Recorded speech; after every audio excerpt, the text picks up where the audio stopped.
Hello students, this is advocate Neeraj Gupta. इस video में हम दो कॉन्स्टिट्यूशनल डॉक्ट्रिन्स सिद्धांतों के बारे में पढ़ेंगे। एक है डॉक्ट्रिन ऑफ एक्लिप्स और एक है डॉक्ट्रिन ऑफ सिवरेबिलिटी।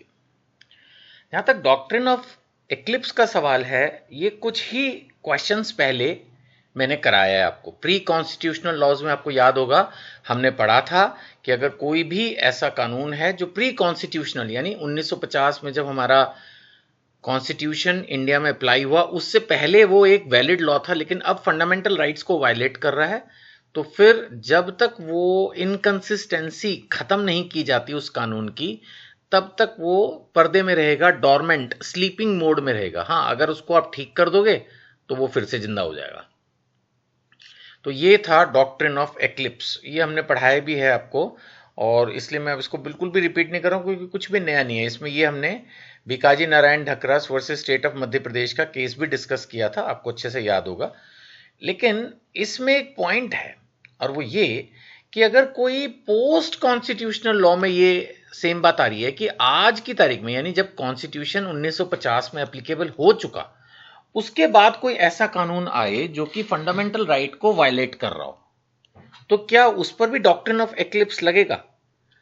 इस बारे में सुप्रीम कोर्ट ने डिसीजन दिया कि ना, पुरानी बात थी, 1950 में कॉन्स्टिट्यूशन आया, तब तो किसी को पता भी नहीं होगा कॉन्स्टिट्यूशन में ढंग से क्या लिखा है, चलो मानते हैं। बट अब तो कॉन्स्टिट्यूशन सबने पढ़ा हुआ है। अब आज की तारीख में अगर कोई नया कानून ऐसा आए जो कि फंडामेंटल राइट्स को वायलेट कर रहा हो, तो वो वॉइड एब इनिशियो होगा, वो शुरू से ही कैंसिल माना जाएगा। उसमें डॉक्ट्रिन ऑफ एक्लिप्स नहीं लगेगा, वो वॉइड लॉ है, कैंसल्ड है, रद्द है, खत्म।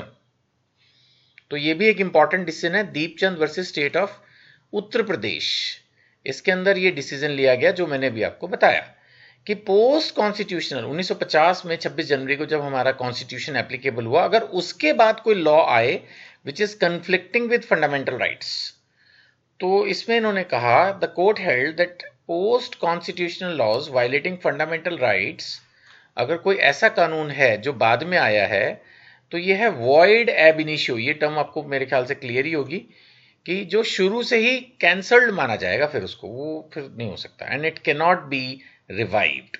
तो एक तरह से इस केस में Deepchand versus state of Uttar Pradesh में pre constitutional and post constitutional law में जो डिफरेंस है उसको क्लियर किया गया। फिलहाल इतना ही। अब हम आगे बढ़ते हैं और नया पढ़ते हैं, वो है डॉक्ट्रिन ऑफ सीवरेबिलिटी, सेपरेशन। ये कहता है कि सपोज कोई कानून आप लाए और उस कानून में मेजॉरिटी जो प्रोविजंस हैं वो सही है, एज पर द कॉन्स्टिट्यूशन सही है, और एक आध कोई प्रोविजन है जो कॉन्स्टिट्यूशन के हिसाब से नहीं है। अब सवाल ये है कि मान लेते हैं एक लॉ में 10 बातें हैं और 9 सही हैं, एक गड़बड़ है, तो क्या पूरा कानून रद्द कर दिया जाएगा या वो एक पॉइंट? इस बारे में डॉक्ट्रिन ऑफ सिवरेबिलिटी ये कहता है कि नहीं, पूरा कानून मत रद्द करो, सिर्फ वो एक पॉइंट जो है उसको रद्द कर दो। अब एक इजी एग्जांपल लूंगा, फिर एक केस लॉ लूंगा, एग्जांपल मन से पढ़ा रहा हूं। मान लेते हैं कि एक कानून बनाया गया जो कि दुकानों को कंट्रोल और मैनेज करेगा। अब उसमें लिखा है कि भाई दुकानें 11 बजे के बाद रात को नहीं खुलेंगी। उसमें लिखा है कि भाई जो भी स्टाफ होगा उनको ये फैसिलिटीज़ होंगी। उसमें लिखा है कि जो भी दुकानें होंगी वो किस तरह से प्रोडक्ट को डिस्प्ले करेंगी, किस तरह से लाइसेंस लेंगे, किस तरह से सेफ्टी मेजर्स होंगे, जो कंज्यूमर्स होंगे उनको क्या बेनिफिट्स दिए जाएंगे, सब कुछ लिखा है, बिल्कुल ठीक है। बट उसमें उन्होंने ये कह दिया कि भाई 50% दुकानें एक पर्टिकुलर रिलीजन की ही होंगी।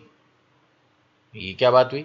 इंडिया में तो राइट टू इक्वालिटी है, इस तरह से आप रिजर्वेशन नहीं कर सकते कि एक पर्टिकुलर मार्केट के अंदर आधी दुकानें एक पर्टिकुलर रिलीजन या कास्ट के लोगों की होंगी। ये चीज फंडामेंटल राइट्स के खिलाफ है, राइट टू इक्वालिटी के खिलाफ है।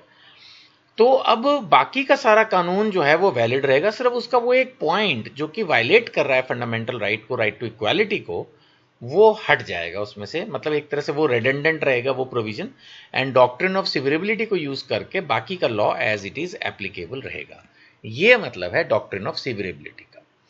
तो वो यही कह रहा है, if a part of the law is unconstitutional, नहीं है सही, तो only the offending part is removed and remaining valid portion continues to operate.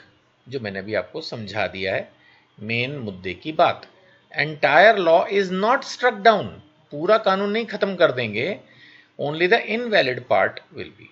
Constitutional basis article 13 of the constitution कहता है कि जो भी कानून इनकंसिस्टेंट विद फंडामेंटल राइट है वो वॉइड होगा, बट वॉइड होगा to the extent of inconsistency, जितना खराब है उतना वॉइड होगा। तो इसका मतलब जो अनकॉन्स्टिट्यूशनल पोर्शन है वो वॉइड होगा, not the entire statute. Statute का मतलब लॉ, कानून, तो पूरा कानून नहीं उसके अंदर खराब होगा, सिर्फ उतना पोर्शन जो है वो एक तरह से खराब हो जाएगा। तो प्रिंसिपल्स ऑफ सीवरेबिलिटी की बात करें तो इसमें क्या है कि वैलिड एंड इनवैलिड पार्ट्स, यानी कि कानून ऐसा है जिसमें वैलिड इनवैलिड दोनों हिस्से हैं। जो रिमेनिंग लॉ है वो कैपेबल ऑफ फंक्शनिंग है, कोई प्रॉब्लम नहीं है। लेजिस्लेटिव इंटेंट है वो भी क्लियर है।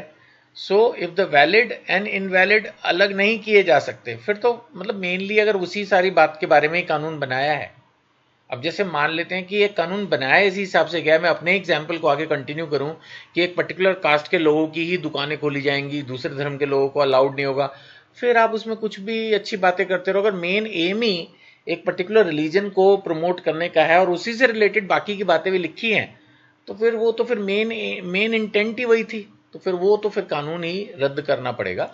लेकिन अगर सिर्फ एक आध लाइन या एक आध प्रोविजन गलत है तो उसको छोड़ सकते हैं, उसमें कोई प्रॉब्लम नहीं है। अब जैसे यहां पर है आरएमडी चमार बागवाला वर्सेस यूनियन ऑफ इंडिया। अब इसमें इन्होंने बताया कि इन्होंने कोई लॉ बनाया जो कि प्राइज कंपटीशंस को रेगुलेट करेगा, तो लॉ रेगुलेटेड प्राइज कंपटीशंस, ठीक है जी, बना दिया, बहुत अच्छा किया। अब इसमें कुछ गैम्बलिंग नेचर के भी थे। अब गैम्बलिंग तो अलाउड नहीं है कॉन्स्टिट्यूशन ऑफ इंडिया के हिसाब से, तो यही बात हुई कि पूरा एक्ट स्ट्रक डाउन करने की जरूरत नहीं है, सिर्फ जो unconstitutional portion relating to gambling है इट कुड बी सीवियर्ड, यानी सेपरेट किया जाए, and rest of the act remain valid. तो पूरा बंद करने की जरूरत नहीं है, प्राइजिंग कंपटीशंस को अगर वो डील कर रहा है तो कोई प्रॉब्लम नहीं है, सिर्फ गैम्बलिंग वाला जो पोर्शन है उसको हटा दिया जाए, उससे रिलेटेड प्रोविजंस हटा दिए जाए, बाकी का वैलिड रहेगा। That is the point. एक गोपालन इसमें बहुत ज़्यादा नहीं बताया गया कि क्या है, इसमें भी प्रिवेंटिव डिटेंशन के बारे में था, चैलेंज किया, तो यहाँ पर भी यही था कि कोर्ट ने यही कहा कि जो ऑफेंडिंग प्रोविजंस हैं उनको इनवैलिड करके पूरे एक्ट को मत खत्म करो। तो certain provisions of the preventive detention act were challenged. तो ये कोई बहुत इंपॉर्टेंट केस इस पॉइंट पर नहीं है, फिर भी एक रेलेवेंट केस है जिसके अंदर ये मुद्दा उठा था कि पूरा एक्ट चेंज करने की जरूरत नहीं है, जो ऑफेंसिव प्रोविजंस हैं उनको हटा दो। तो जो स्टूडेंट्स ज़्यादा केस लॉज लर्न करने में बिलीव करते हैं वो चाहें तो इस केस को भी कोट कर सकते हैं।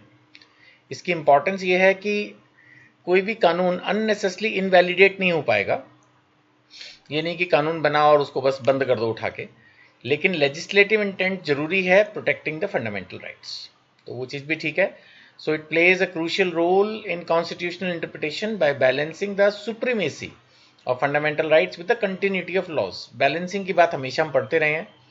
मेन मुद्दा क्या है यहाँ पे, बैलेंसिंग किस चीज़ में है कि फंडामेंटल राइट्स के खिलाफ तो कुछ भी एक्सेप्ट नहीं करेंगे, लेकिन एक कानून बना है, बड़ी मेहनत लगती है उसको बनाने में, तो अगर वो चल सकता है और वो कुछ अच्छा पर्पस भी सर्व कर रहा है तो उसको चलने दो, कानून को चलने दो, उसके रेडंडेंट यूजलेस अनकॉन्स्टिट्यूशनल प्रोविजंस को हटा दो।